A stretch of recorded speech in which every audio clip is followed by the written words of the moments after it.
Saudara, musim dingin di Yokohama, Jepang dihiasi oleh seni iluminasi. Pemandangan malam Yokohama didominasikan sebagai salah satu pemandangan malam utama ketiga di Jepang. Yokohama menampilkan pemandangan yang menarik dalam 4 musim. Terutama di musim dingin, Yokohama menyelenggarakan pertunjukan iluminasi yang fantastis dan dinamis yang disebut Yorunoyo. Hal ini didukung oleh kondisi udara yang bersih dan jernih. Pertunjukan ini mendapat apresiasi tinggi dan dinominasikan sebagai salah satu pemandangan malam utama di Jepang.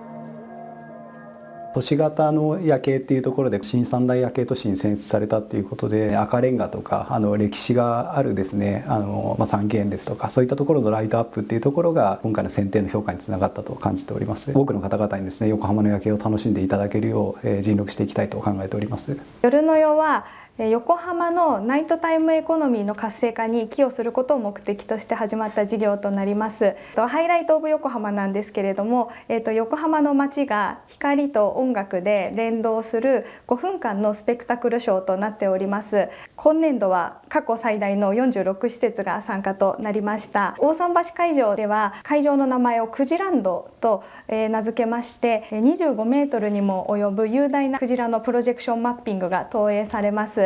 こちら国内最大級の屋内プロジェクションマッピングとなっておりまして、見るだけではなく体験ができるプロジェクションマッピングとなっています。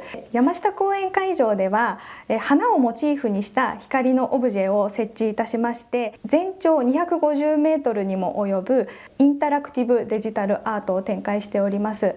時間になると花が開くような様子もお楽しみいただけます。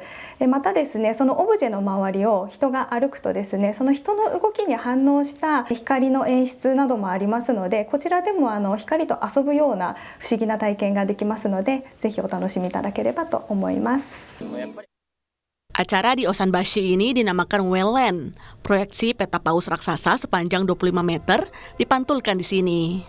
Ini adalah yang terbesar di Jepang, yang menawarkan pengalaman menonton dan menyelami keindahan paus. Di Taman Yamashita terdapat objek seni cahaya bertema bunga. Seni digital interaktif sepanjang 250 meter ini sedang dikembangkan. Pengunjung dapat menikmati momen mekarnya bunga. Di sekitarnya, pertunjukan iluminasi, bereaksi terhadap langkah kaki orang-orang pun terungkap. Pengalaman fantastis bermain dengan iluminasi sangatlah menyenangkan.